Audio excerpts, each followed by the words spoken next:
एक गोल आकृति ने दुनिया के नक्शे की लकीरों को हिला दिया।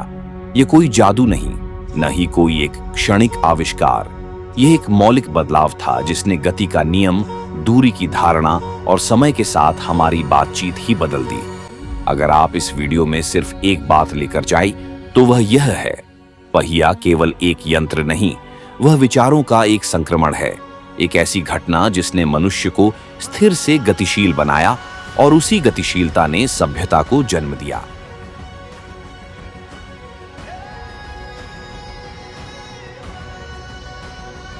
हमने यह कहानी खोजी है क्योंकि यह उस तरह की कहानी है जो अक्सर नजरअंदाज कर दी जाती है। छोटी सी आकृति की दीर्घकालिक महिमा। हमने महीनों तक किताबों के पन्नों में, पुरातत्व रिपोर्टों की सीमित भाषाओं में और पुराने नक्शों की धुंधली परतों में जाकर उसे ढूंढा। इस पूरी परियोजना में मेरे साथ मेरे दोस्त और एक छोटी पर प्रतिबद्ध टीम ने काम किया। रिसर्च, स्क्रिप्टिंग, एडिट और साउंड डिजाइन, सब कुछ सुगठित और सूक्ष्म तरीके से किया गया। अगर आप इस कोशिश को सम्मान देंगे तो एक लाइक, सब्सक्राइब और कमेंट हमारी मेहनत के लिए सबसे बड़ी मदद होगी। छोटा सा क्लिक हमारी अगली कहानी के लिए बड़ा ईंधन। अब हम उस क्षण के करीब जाते हैं जब गोल ने दुनिया बदल दी। किसी जंगल की दूरी पर, किसी नदी के किनारे, जब इंसान ने किसी भारी शिकार या बिंदु भार को अधिक सहजता से खिसकते देखा, तब एक प्रश्न ने जन्म लिया। क्या इस लुढ़कने को व्यवस्थित किया जा सकता है? यह प्रश्न जितना सरल दिखता है उतना ही गहरा है। वह पहला प्रश्न और वही सबसे पहला खुलासा यह है, पहली बार पहिया किसी यातायात के साधन के रूप में नहीं, बल्कि एक प्रयोगात्मक अवलोकन से पैदा हुआ। लुढ़कने की प्रकृति का अवलोकन। यहां एक तथ्य है जो अक्सर अनसुना रह जाता है। कई सभ्यताओं में पहले गोल का प्रयोग ढलाई और कुम्हारी जैसे कार्यों में हुआ। घूमने वाले चक्कों पर मिट्टी से बर्तन बनाना। इन चक्कों ने पहले ही घूर्णन के व्यवहार और संतुलन के नियमों का प्रत्यक्ष अनुभव दिया था। बाद में उसी अनुभव ने पैदावार के साधन से लेकर गतिशीलता के यंत्र तक का मार्ग खोला। यही दूसरा खुलासा है। पहिया का आविष्कार एक साथ कई दिमागों का सामना नहीं, बल्कि विभिन्न प्रयोगों और अनूठी तकनीकी जरूरतों का संयोग रहा। जब हम पुरातात्विक प्रमाणों की ओर देखते हैं तो एक और बात ज्वलंत रूप से सामने आती है। मिट्टी की बनी वस्तुएं और उनके चक्र, कुम्हार की चाक कई बार पहिए से पहले उपलब्ध थे, परंतु सबसे प्राचीन ठोस प्रमाण वे ही हैं जो हमें बतलाते हैं कि लगभग 5-6 हजार साल पहले मेसोपोटामिया की मैदानी सभ्यता ने पहिए का उपयोग करने का रास्ता अपनाया। पहले बर्तन के चक्र और फिर ठोस चक्कों का उपयोग। यह तीसरा खुलासा है। पहिया अचानक नहीं आया, वह कई छोटे छोटे आविष्कारों और व्यवहारों का संगम था। अब मान लीजिए कि आपने पहली बार देखा कि एक गोल पार्श्व पर रखा भारी भार किस तरह कम घर्षण के साथ आगे बढ़ता है। आपको क्या करना होगा? उस भावना में मानव ने 2 चीजें सीखी। एक, घर्षण को नियंत्रित करके भारी वस्तु को कम ऊर्जा में आगे बढ़ाया जा सकता है, और 2, एक धुरी एक्सेल का प्रयोग करके उस घूर्णन को व्यवस्थित करके लगातार गति हासिल की जा सकती है। यही वह तकनीकी तंत्र था जिसने बुनियादी भौतिकी, घर्षण, घोरत्व और बल को व्यावहारिक रूप दिया। चौथा खुलासा यह है कि पहिया धुरी संयोजन एक सरल मशीन के रूप में ऊर्जा के व्यवहार को इतना बदल देता है कि पहले की तुलना में दूरी और समय के माप ही बदल जाते हैं। पहिए ने केवल वस्तु को एक स्थान से दूसरे स्थान तक ले जाना ही नहीं आसान किया, उसने काम को विभाजित करने और कौशल को विशिष्ट करने का रास्ता खोला। जहां पहले पूरा कबीला एक साथ काम करके संसाधन जुटाता था, वहीं अब व्यापार, भंडारण और परिवहन के कारण कुछ समूहों ने विशिष्ट भूमिकाएं ग्रहण की। व्यापारियों ने लंबी दूरी पर जाना शुरू किया, कारीगरों ने उत्पादन बढ़ाया और नगर कार्यों ने आकार लिया। एक और महत्वपूर्ण खुलासा यह है, पहिया ने श्रम के संगठन को ही बदल दिया। समाज की संरचना और आर्थिक बुनावट बदल गई। इतिहास के पन्नों पर हम देखते हैं कि मिस्र, मेसोपोटामिया, सिंधु घाटी, चीन, हर जगह जहां सभ्यता जल्दी विकसित हुई, पहिए ने या तो पहले से मौजूद व्यवहारों को तेज किया या नए मार्ग खोल दिए। पर कम प्रदर्शित परतें भी हैं। उदाहरण के लिए अमेरिका महाद्वीप में वैध पशु प्रजातियों की अनुपस्थिति और भूगोलिक बाधाओं के कारण पहिए का उपयोग परिवहन में अपेक्षाकृत कम रहा, जबकि वे वहां के समाजों में कई अन्य उन्नत तकनीकें विकसित कर रहे थे। यह एक अनहोनी सा खुलासा है। तकनीकी आविष्कार के प्रभाव हमेशा सार्वभौमिक नहीं होते। वे भूगोल, पारिस्थितिकी और संसाधनों से निहित रूप से जुड़े होते हैं। एक और पैरा परिणाम पर ध्यान दीजिए, युद्ध तकनीक। जहां पहिए ने व्यापार और खेती में क्रांति लाई, वहीं उसने युद्ध के स्वरूप को भी बदल दिया। हल्के और मजबूत पहिए जारथम, चैरिट को जन्म देते हैं। रफ्तार और घूर्णन के नए आयाम। युद्ध में अब गति ही शक्ति बन जाती है। पर यहां एक सूक्ष्म खुलासा है।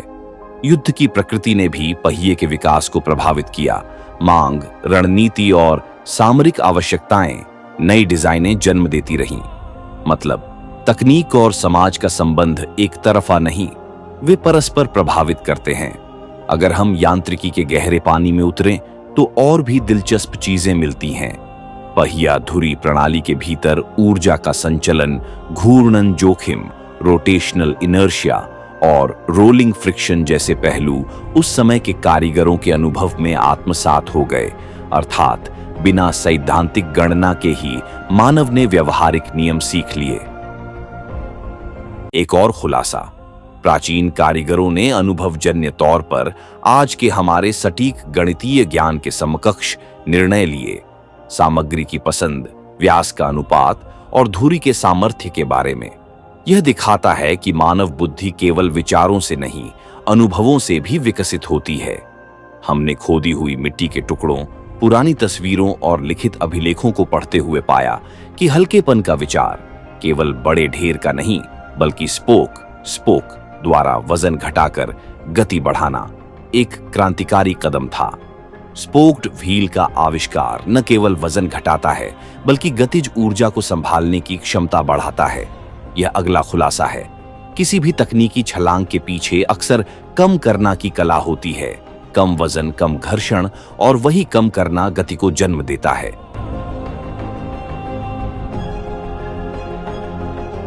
यहां एक और तथ्य है जिसे आप शायद पहले नहीं सोचते।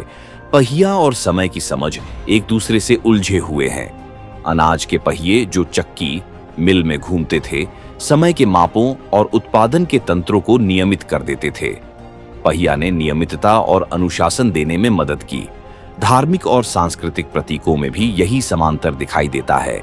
धर्म चक्र, समय के चक्र और जीवन की पुनरावर्तनशीलता का प्रतीक, ये सब उसी विचार से जुड़ा है कि कुछ चीजें बार बार नियमित गति से चलती हैं। इस तथ्य का खुलासा शायद सबसे अंतर्वस्तु है। तकनीक और प्रतीकात्मकता बीच की दूरी छोटी होती है। यांत्रिकी की धारणा अक्सर हमारी आध्यात्मिक भाषाओं में परिलक्षित होती है। आइए अब आधुनिकता की ओर बढ़ें। औद्योगिक क्रांति में पहिए का रोल क्या था? बड़ी बड़ी चुंबकीय भाप से चलने वाली मशीनों के पहियों ने उत्पादन की रफ्तार बढ़ाई, पर इस बढ़ोतरी ने सामाजिक संरचना में विषमताएं भी पैदा की।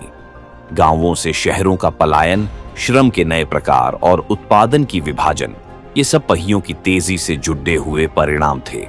एक और खुलासा, तकनीक का उपयोग हमेशा सकारात्मक नहीं होता। वह वितरण के नए रूप और सत्ता के केंद्र भी बनाता है। वर्तमान में हम पहिए को जिस तरह से देखते हैं, कार, रेल, हवाई जहाज के छोटे उपकरण, घड़ी के गियर्स, वे सब उसी मूलभूत तर्क पर टिके हैं। पर एक खुलासा और है।